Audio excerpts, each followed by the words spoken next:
I think everyone that's dating is looking for love. It's like the fairy tale that us young girls dream of.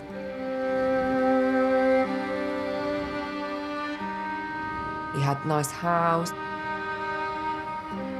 jewellery, the Bentley. It's not every day you come into contact with an eccentric lord. But it was all smoke and mirrors. We were groomed as a family. Was I just another business transaction to him? Every single time we talked, he would have a story which was more bizarre than the last. The whole situation had gone from a fairy tale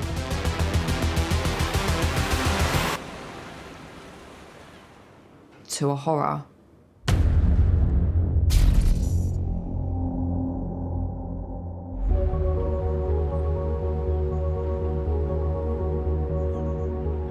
I think I'm very lucky to live on the Isle of Wight. It's a beautiful place. It's a very small town, everybody knows everybody, but it's a lovely place to live. I don't think I've ever really had a type. Someone that can make me laugh, a nice smile, nice eyes, I'm happy with that. Me and Megan are really close. She's my middle child. She was my first little girl.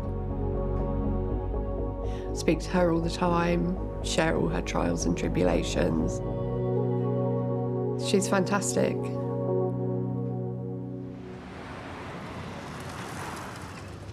Back in 2017, I was approached and asked if I wanted to open up a bar. I'd been in managing roles in restaurants before, but this was a new opportunity. So we took over a rundown older bar and turned it into a very trendy cocktail bar, and it was doing really well.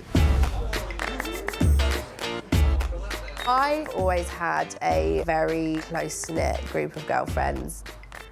At the time, I was the only one that had my own place, so they'd all lived with me at some point.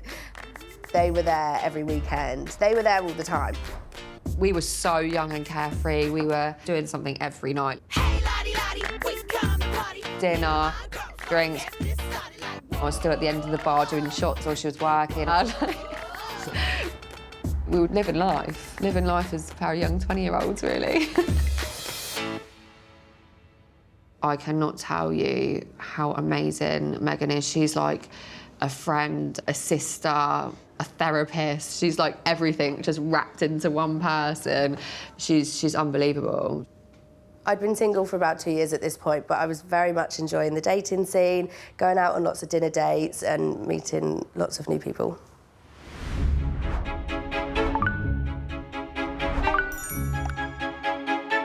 Megan was a serial dater. But I was fully for supporting her.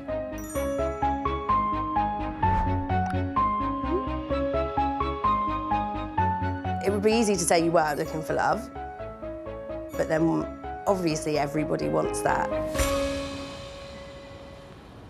I was working in the bar. It was the middle of the week, it was very quiet. I remember clocking him as he came in. He's quite tall, very well dressed, not the kind of person you'd see around Shanklin on a day-to-day basis. The day that he came in, we were talking quite a lot. Obviously, it was a new person, new face around the town. He introduced himself as Bertie Underwood. He was very well-to-do, very, very well-spoken, very polite, very well-mannered.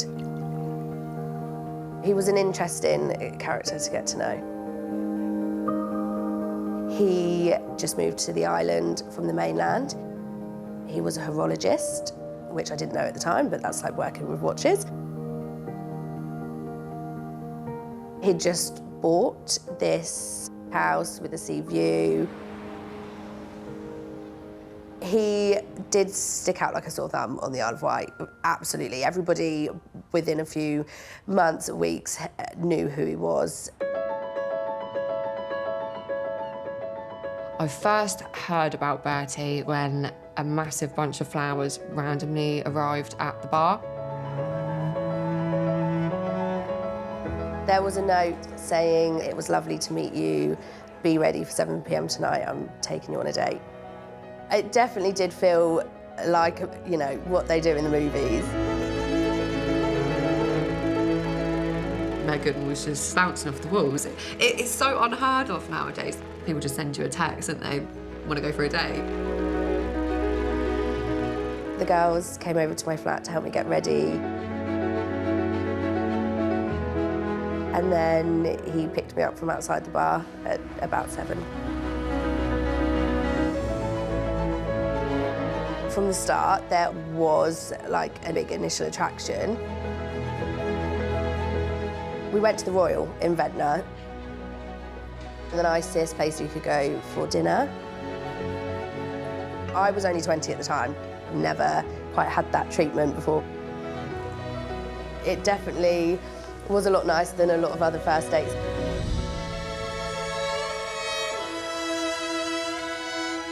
There was something there between us, but I wasn't going to make the first move. After dinner, he invited me back to his place for a cup of tea, and it was just a cup of tea.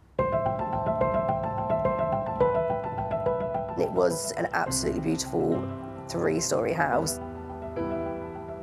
There was beautiful paintings on the wall, lots of stories about how he bought it at auction, was really run down, and he had lots of stories about where everything had come from and the whole timeline on how he'd renovated the place. He did tell me that he's actually a lord, passed down from his granddad. Never met a lord before, so I had absolutely no idea. He had this antique poster of an Underwood typewriter framed on the wall. His great-great-grandfather had invented the Underwood typewriter, and that's where his name and his money had come from.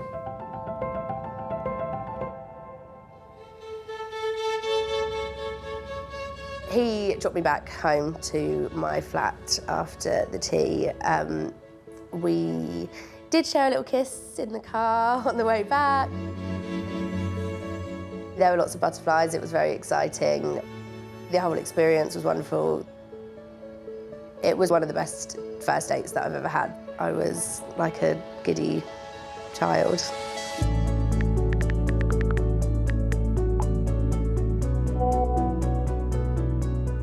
She was really excited. Like, this man's so nice. Like, he's really well spoken. He treats me well. It's someone that she'd want to take home to her family. She was so ecstatic about it, like buzzing. The early days with Bertie were amazing. We were going away all of the time in London. He was like no other relationship I've been in.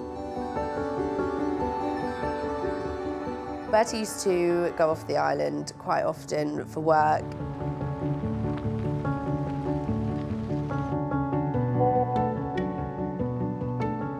He did always used to bring gifts back, which was very nice.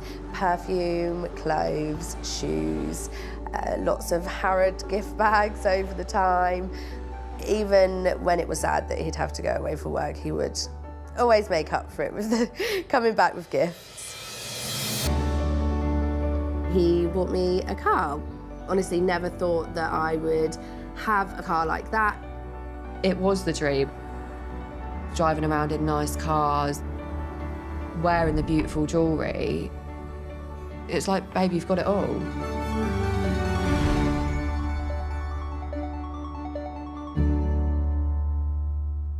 My family loved him. Everything did move very fast. He offered for me to move in with him, which at the time was a huge deal for me because I've never lived with a partner before. This is definitely the nicest house I've ever lived in.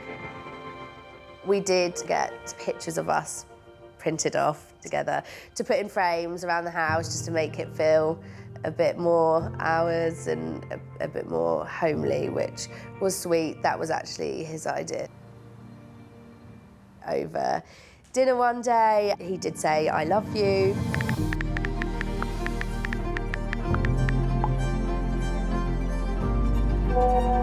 I felt on top of the world.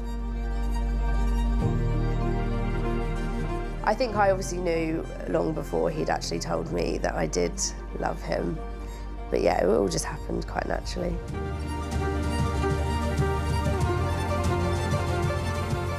It really did feel like a dream come true.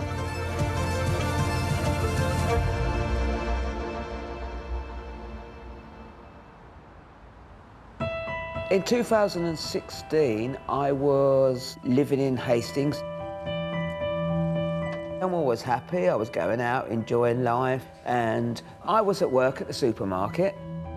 This guy comes over to me and said to me, "Hi, my name's Robert, and how are you, Mike?" He had a posh-spoken voice. He was smart, casually dressed.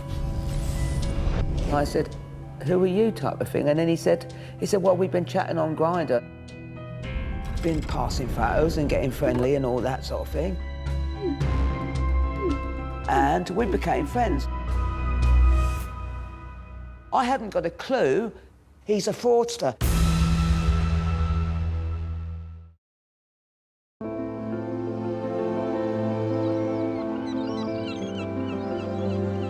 Me and Bertie went out a couple of times. We went to a pub once, and then on another occasion we went to Brighton. We were looking in art galleries, and he was spending money on quite expensive stuff, lots of money. It was like living the high life. He told me he was a lord because of the way he dressed, his mannerism, the little bits of eccentricity and all that. It's not every day you come into contact with an eccentric lord. We knew each other's ins and outs as such as friends, and I'd been to his flat, he'd cooked me dinner, and we'd gone out socially and all that. And one particular occasion, we were having a few drinks and just having a laugh and a joke. He said to me, "I've got a friend who was coming with me on holiday to Venice, who can't come." He said, "But the ticket's all bought and paid for." So he said, "This is a bit presumptuous of me." He said, "Would you like to come?"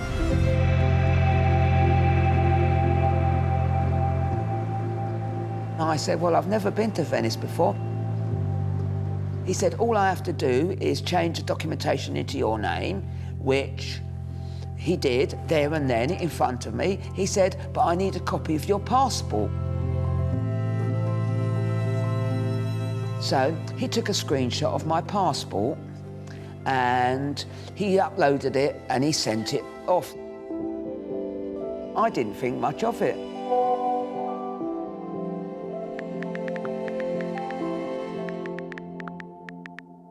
On another visit, he said to me, "Oh, I've got a problem. My eBay account has just been frozen." He said, "Would you consider selling something on my behalf?" And he said he needed to sell a Rolex watch. So I agreed. He sold this watch through my eBay account. Everything was hunky-dory. About a month afterwards is when I got my first message from a gentleman.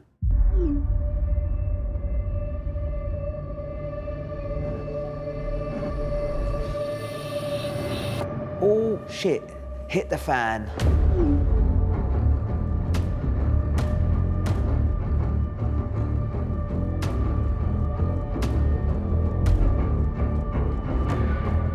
I was getting messages left, right and centre from different people saying I was taking their money. But we're not talking hundreds, we're talking thousands. They were all sending me pictures of the same Rolex watch that they'd actually bought.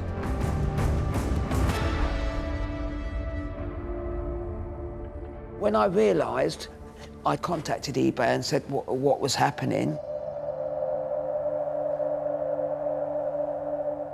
The start of the scam was he needed a document to prove who I was.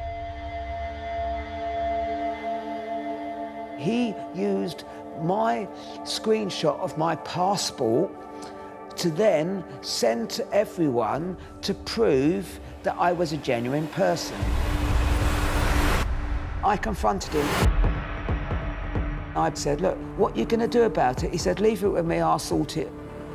I never saw him after that. That was the last time I actually set eyes on him.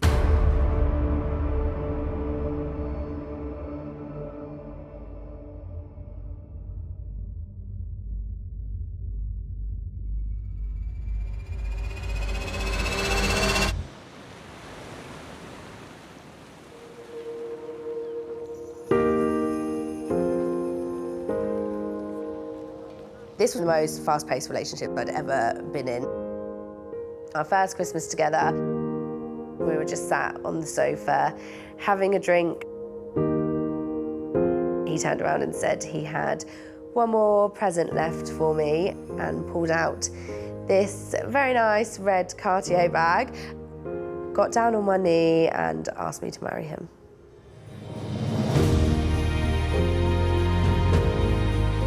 I was absolutely blown away. Like, the ring was stunning. It was impressive, I'm not gonna lie. All of a sudden they're engaged.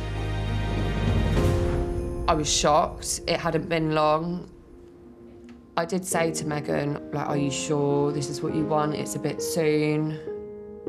She was so in the moment, happy, excited, like, this is what I want for myself, this is my life now. Almost like the fairy tale relationship that us young girls dream of. It hadn't been long that they'd been in a relationship together, but they both seemed really happy, so I was happy. Bertie was very much part of the family.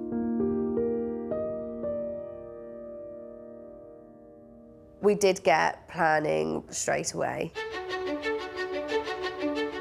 It was most definitely a no-expense-spared wedding. I think to myself, is this what it's like marrying a lord? Bertie used to say often, you know, that I would gain a title for marrying him. It was quite a surreal experience. I wanted to show off our relationship and what we were doing and all these amazing places we were going and my handsome boyfriend. Like, why would I not want to show him off? But Bertie did not allow me to post any photos of him on social media. And I said, well, why am I not allowed to post you on social media? He completely lost his head.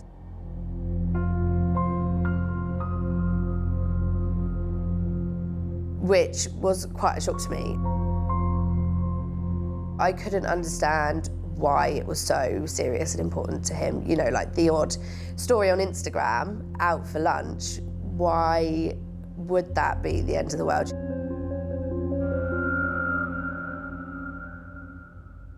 As Megan's and Bertie's relationship started to develop, it was so noticeable how less and less in communication me and Megan were. Our friendship definitely changed at this point.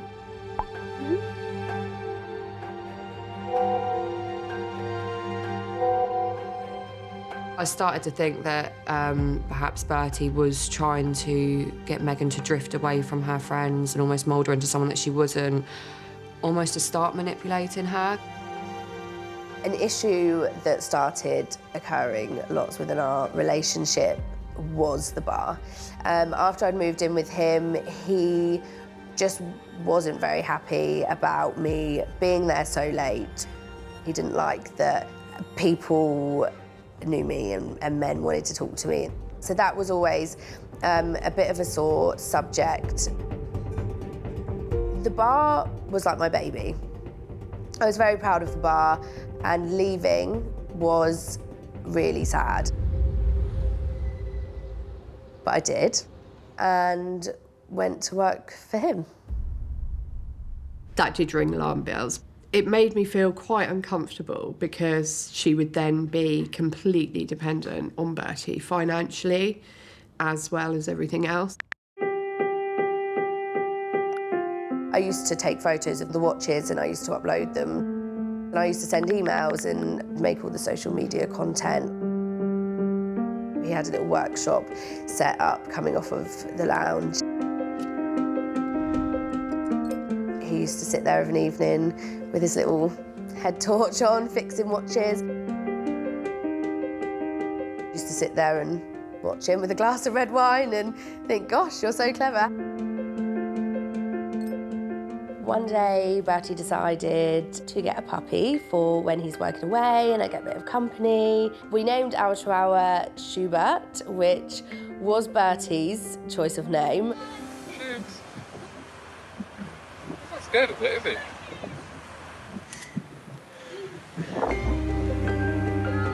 he? He was very, very cute, a little bit naughty, and spent the whole of his life sat on my chest, curled up, but he was, yeah, like the most perfect little puppy.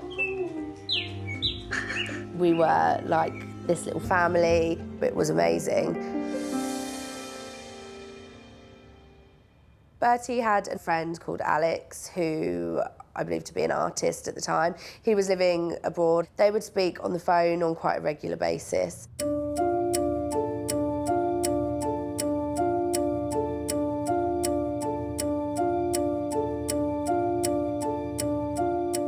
I'm from Brighton originally. Primarily, I make installation work. Anything from illustration to filmmaking, some writing, but the thing which kind of characterizes all of it is that it always involves a story. And Bertie had absolutely set the scene for a brilliant story.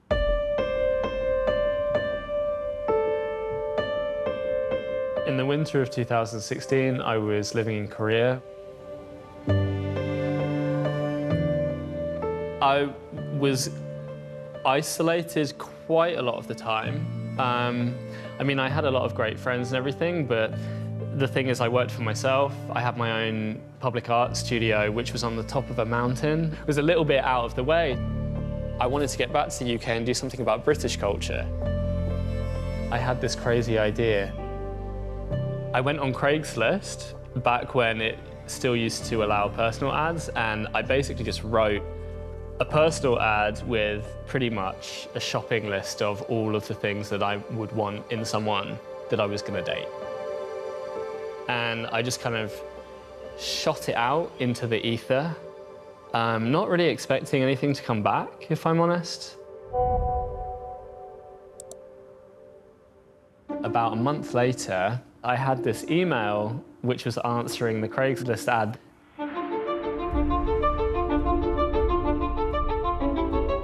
It was clear that they had a way with words. It was clear that they were able to endear you to them. And that's how I first met Bertie.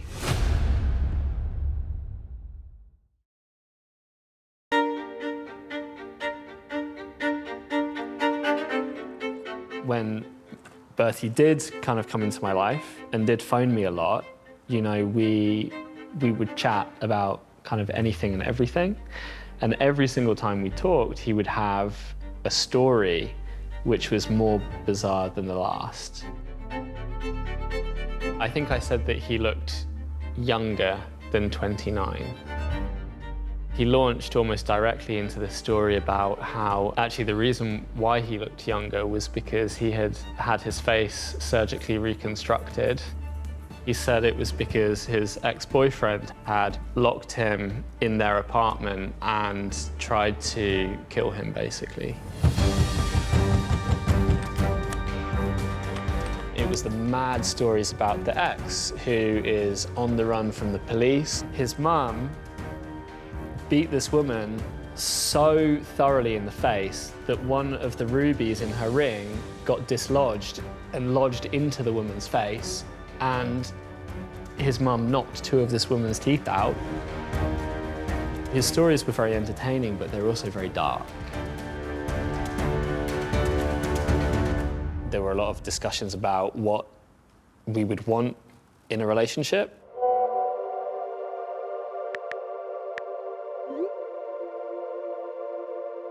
But it became clear that that was not something that I would want.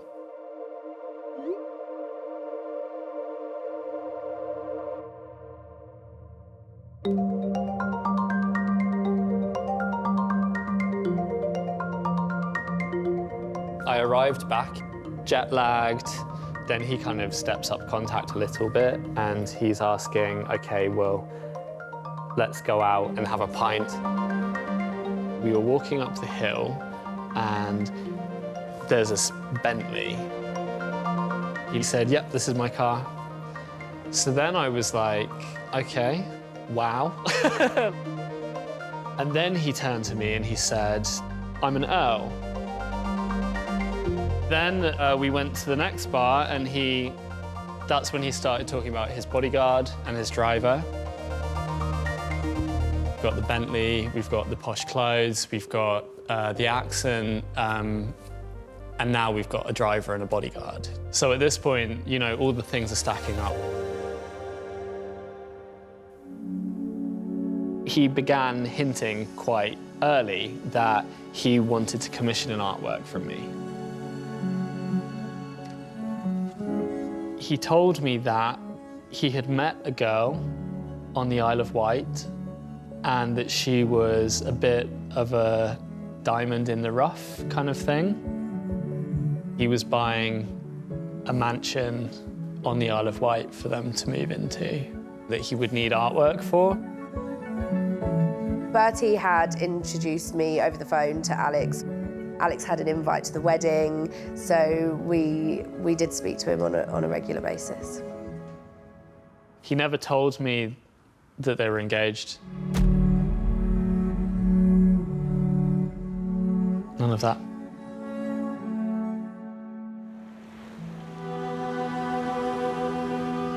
Bertie decided that he wanted to get married and have everything at Osborne House. You know, we went there for a few meetings, we had everything set in stone, we had the date, wedding planning was in full swing. Beautiful. It was quite emotional to see Meghan in a wedding dress. You bring your daughter up from a baby and all of a sudden they're a grown woman in a wedding shop. One of the most powerful things that Bertie did to convince you was he would answer the phone in front of you, talking to someone else who would corroborate the stories that he was giving you. He used to answer the phone to his dad all the time. And I could hear the conversations between him and his dad, and they were talking about him being an earl and his duties as an earl. Those were the things which really made his story believable, because he can tell me whatever he wants, that's fine. But to get other people involved in telling me the same thing, that's much more difficult to do. My friendship with Bertie started to take a sinister turn. He wanted me to doctor bank statements, passports. I told him no. So he became more and more distant until eventually he just disappeared. I still wanted to know who he was and what he was. He used to pretend that he knew people that I knew.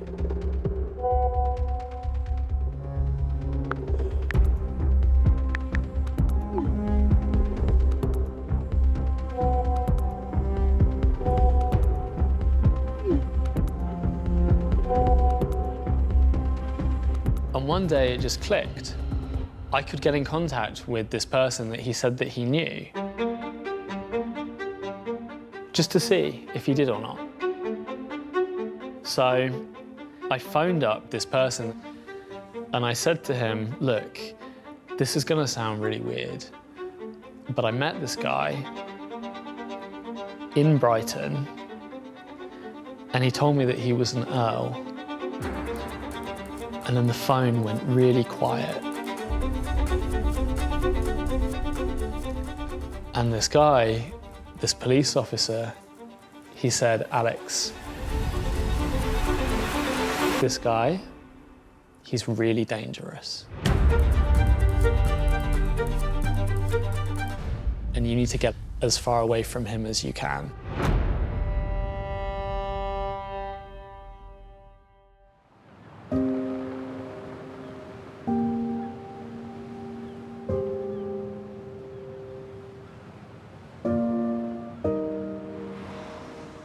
I hadn't been living with Bertie very long before I realised that we were getting a hell of a lot of post for someone that didn't live there.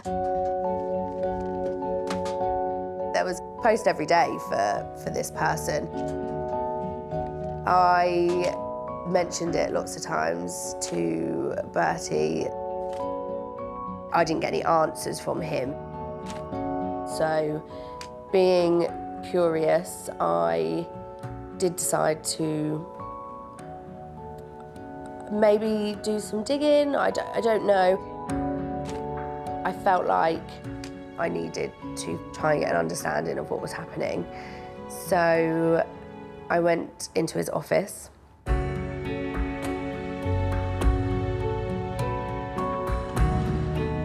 And I started going through the drawers. I don't really know what I was expecting to find. I did, however, find a wallet with numerous different bank cards in multiple different names, none of which in this wallet were Bertie Underwood. I did ask Bertie about these cards. His attitude changed instantly. He shut it down quite quickly, got very defensive and irate. My heart was racing, my palms were sweaty. It's definitely when I started questioning everything. I spoke to her on the phone. I was like, just get out there, come here, let's regroup, let's get you sorted, and we'll talk about it. Something wasn't right, so we done what anyone would do and started Googling the names from the bank cards and the letters that were arriving to the house from the old tenants. Honestly, I was shocked. His mugshot came up everywhere. He was on multiple news articles, wanted pages for jewellers, warning you against this con man. He'd conned Bentley dealers. He conned Harrods for £500,000, just absolutely insane. If he's capable of doing that, what could he have possibly done to me? I instantly felt sick. This guy from a council estate in Hastings, he's been pretending to be a member of nobility by putting on an accent and wearing certain clothes and robbing a bank.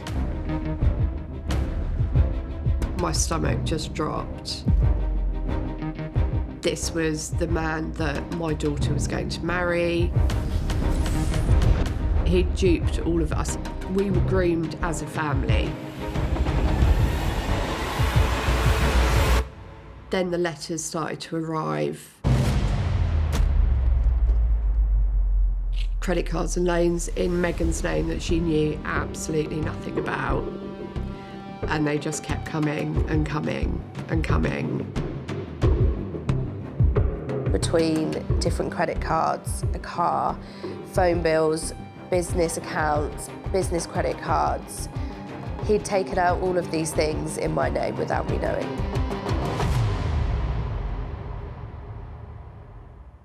Around £30,000.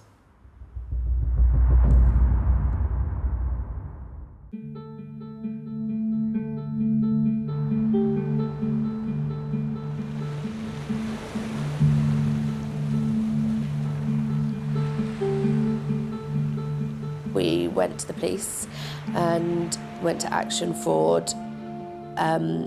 Unfortunately, there wasn't really a great deal that they could do. Lots of things like the car and the phone and some other bits and bobs were seen as domestic issues rather than fraudulent issues because we were in a relationship. So I just had to bite the bullet and start paying off the debt.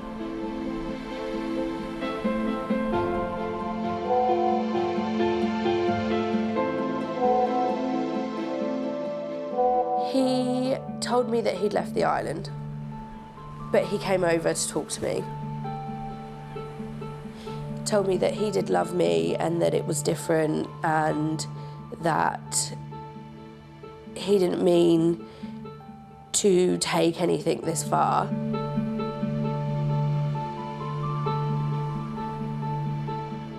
That was the last time I saw him in person.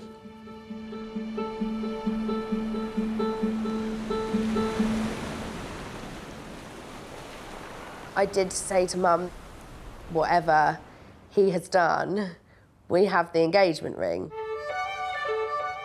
We'll be fine, like, we'll sell the ring, we'll clear it. That should cover it.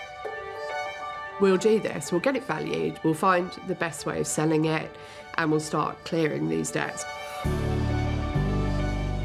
We took them to a jewellers in Ryde, tested them, and they were all fake.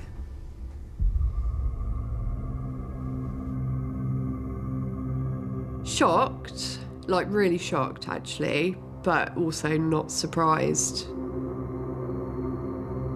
That left her with absolutely nothing. I realised, okay, I really might be in the shit now and I could be in some big trouble. Not only had put all of my trust and my whole life into this man that I loved and thought I was going to marry. Why am I getting emotional?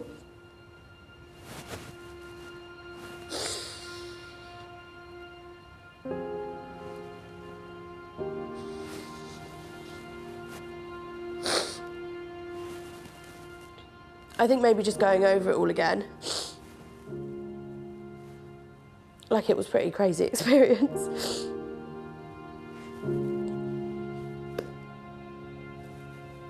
I had to speak to Megan. We need to do something about this. Let's tell the story and let's get his face out there. Basically, if I could make his life uncomfortable for 1 second, it was all going to be worth it.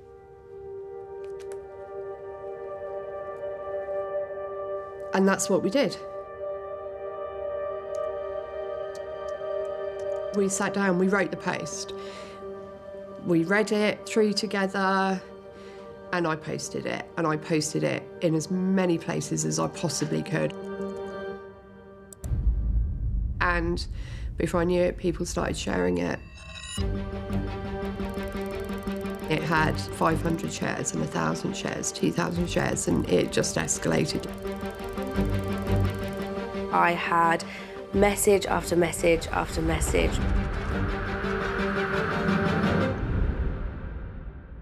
I came across this post and I just remember it detailing all of these horrible things that Bertie had done. And it wasn't just that. There were all of these comments from other people who had also had things stolen and damaged and had their lives really hurt by Bertie. One of my colleagues, she said, "Mike, I think you need to read this." Some of these people, he duped into getting their private bank accounts. He got into having their bank cards. And that really set me off to think that he'd actually got to people, some people sexually through Grindr and social sites. I reached out to some of these people.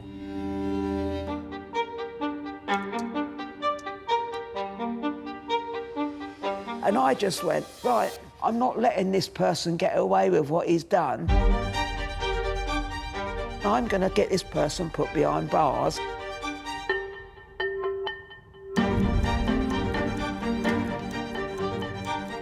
I had multiple men contact me on Facebook to tell me that they had been sleeping with him. Not only was he cheating on me, he was doing it in my bed with men.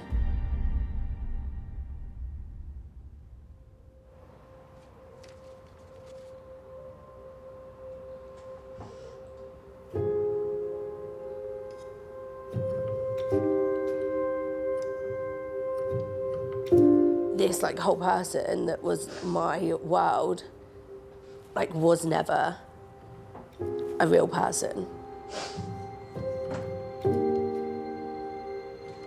None of it was real.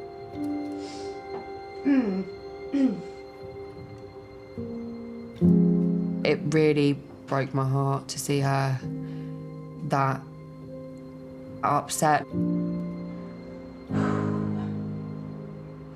She changed her whole world for this man.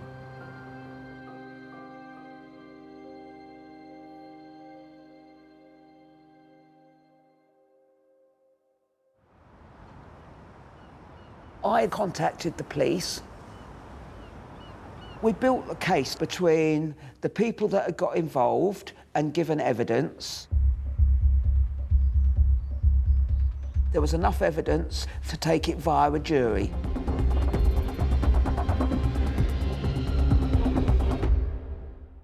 He was found guilty in his absence.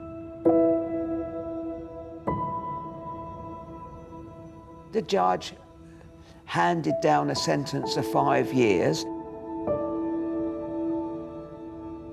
He'd actually done this before, been convicted of it, done time in prison for it. He'd come out, he just picked up where he'd left off. About a year and a half down the line, I'd moved on with my life. I had a Facebook message from somebody. He contacted me to let me know that Bertie had been arrested.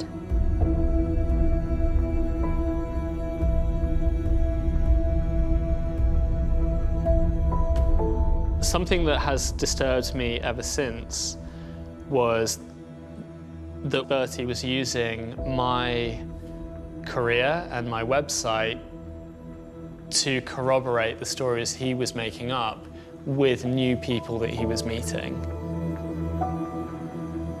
That's the cleverest thing that he was able to do, to manipulate other people to tell his story so that he didn't have to. And when you're hearing it from a third party, it's more convincing.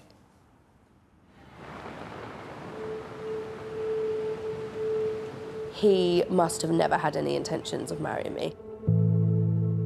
I obviously had to contact suppliers and cancel things. I am very angry. I, wasted the first 2 years of my 20s on absolutely nothing. Other than a load of debt.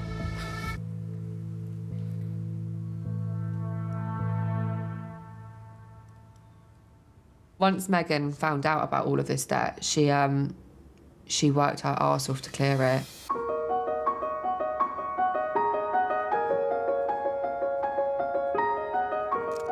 I had been dabbling in the photography towards the end of the relationship with Bertie. I borrowed a friend's camera and I'd just been having some fun with it, photographing friends' children and things like that. Completely unintentionally, it just happened to turn into a business.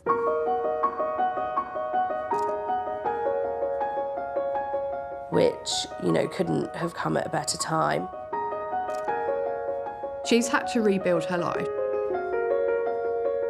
She's had to work incredibly hard to pay off the debts that were accumulated. Very, very proud of Megan, yeah. I'm very excited for her future as well. My life has changed so dramatically since I was with him. And I've been in a new relationship and I have my home, I have my mortgage, I have my business. My life is exactly what I wanted when I was with him.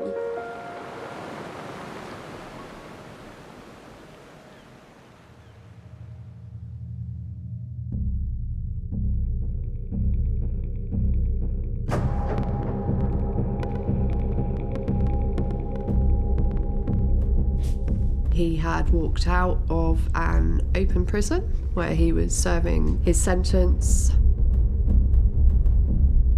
Currently wanted by the police.